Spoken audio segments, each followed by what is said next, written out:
ರಾಯಣ್ಣನ ಆ ಒಂದು ಪ್ರತಿಭೆಗಳನ್ನು ಪ್ರತಿ ಹಳ್ಳಿಗಳಲ್ಲಿ ರಾಜ್ಯ ಸರ್ಕಾರದ ವತಿಯಿಂದ ಅಥವಾ ರಾಜ್ಯ ಸರ್ಕಾರದ ವತಿಯಿಂದ ಅಲ್ಲಿ ನೇಮಿಸಬೇಕು. ಮತ್ತು ಜೊತೆಗೆ ಈ ಕ್ರಾಂತಿವೀರ ಸಂಗೊಳ್ಳಿ ರಾಯಣ್ಣನ ಈ ಒಂದು ಜಯಂತಿಯನ್ನು ಆಚರಣೆಗೆ ತರಬೇಕು, ಅದಕ್ಕೆ ಆದೇಶ ಮಾಡಬೇಕು ಅಂತ ಹೇಳ್ಬಿಟ್ಟು ಸರ್ಕಾರದಲ್ಲಿ ನಾವು ಕೇಳ್ಕೊಳ್ತಾ ಇದ್ದೀವಿ.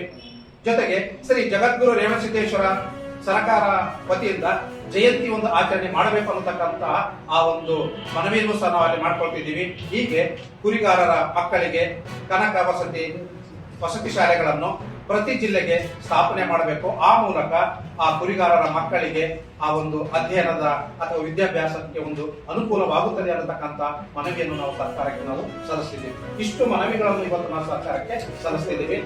ಈ ನಮ್ಮ ಮನವಿಗಳನ್ನು ಸರ್ಕಾರ ಆಲಿಸಿ ಇವುಗಳನ್ನು ನಮಗೆ ಪೂರೈಸಬೇಕಂತ ಹೇಳ್ಬಿಟ್ಟು ಅಥವಾ ಇವುಗಳನ್ನು ನಮಗೆ ಆದೇಶ ಮಾಡಬೇಕಂತ ಹೇಳ್ಬಿಟ್ಟು ಅವರಲ್ಲಿ ನಾವು ಬೇಡ್ಕೊಳ್ತಾ ಇದ್ದೀವಿ.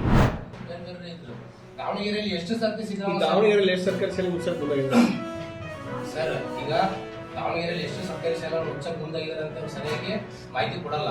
ಆದ್ರೆ ದಾಖಲಾತಿ ಕಡಿಮೆ ಇರ್ತಕ್ಕಂಥ ವಿವರಗಳನ್ನ ನೀವು ರಾಜ್ಯಾದ್ಯಂತ ಇದ್ರು ಮಾಡ್ತಾ ಇದ್ರಲ್ಲ, ದಾವಣಗೆರೆಯಲ್ಲಿ ಇಷ್ಟು ಏನು ಆದೇಶ ಬಂದಿದ್ದು ಆ ವಿಚಾರಕ್ಕೆ ಬಂದಿದ್ರಲ್ಲಿ ಏನ್ ಹೇಳಿ ಸರ್? ಇದು ಹೋರಾಟ ರಾಜ್ಯಾದ್ಯಂತ ಆದ್ಮೇಲೆ ಅವರು ಒಂದು ಸ್ಪಷ್ಟನೆ ಕೊಟ್ಟಿದ್ರು ಆ ವಿಚಾರಕ್ಕೆ.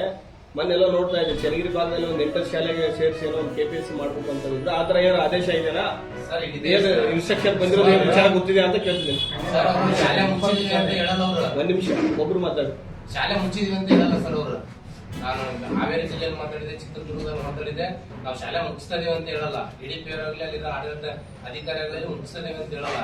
ವಿಲೀನಗೊಳಿಸ್ತಾ ಇದೀವಿ ಅಂತಂದ್ರೆ ಅಲ್ಲಿ ವ್ಯವಸ್ಥೆ ಹೋಯ್ತಲ್ಲ, STMC ವ್ಯವಸ್ಥೆ ಹೋಯ್ತು, ಅಲ್ಲಿ ಶಾಲೆ ಯಾವ ವಿಲೀನ ಮಾಡ್ತಾ ಇದ್ರೆ ಸದ್ಯಕ್ಕೆ ನಮ್ ದಾವಣಗೆರೆಯಲ್ಲಿ ಯಾವ ಮಾಡ್ತಾ ಇದ್ರೆ 20 ಶಾಲೆಗಳು ದಾವಣಗೆರೆ ಜಿಲ್ಲೆ 20 ಶಾಲೆಗಳು ಅಂತ ಪಂಚಾಯತಿನಲ್ಲಿ ಈಗ ಶಾಲೆಗಳನ್ನ ಪಟ್ಟಿ ಮಾಡಿದ್ದಾರೆ. ಇದ್ರ ಸುತ್ತ ಇರತಕ್ಕಂತ ಶಾಲೆಗಳನ್ನ ಈ ಪಟ್ಟಿ ಮಾಡಿದ್ದಾರೆ. ಇದು ಎಲ್ಲಿದ್ದು ಪ್ರತಿ ಈ ಚಿತ್ರದುರ್ಗ ದಾವಣಗೆರೆ ಜಿಲ್ಲೆದಿದೆ. ಈ ಪಟ್ಟಿಯಿಂದ 20 ಶಾಲೆಗಳ ಸುತ್ತ ಇರ್ತಕ್ಕಂಥ 5 ಕಿಲೋಮೀಟರ್ ವ್ಯಾಪ್ತಿಯ ಶಾಲೆಗಳನ್ನ ವಿಲೀನ ಮಾಡ್ತೀವಿ. ಅದು ಕಡಿಮೆ ಸಂಖ್ಯೆಯಲ್ಲಿ ಇರಬಹುದು ಅಥವಾ 50ರವರೆಗೆ ಕೂಡ ವಿಲೀನ ಮಾಡ್ತೀವಿ ಅನ್ನೋಂಥದ್ದು ಬಹಳ ಸ್ಪಷ್ಟವಾಗಿ ಅವರ ಆದೇಶದಲ್ಲಿ ತೋರಿಸ್ತಾರೆ.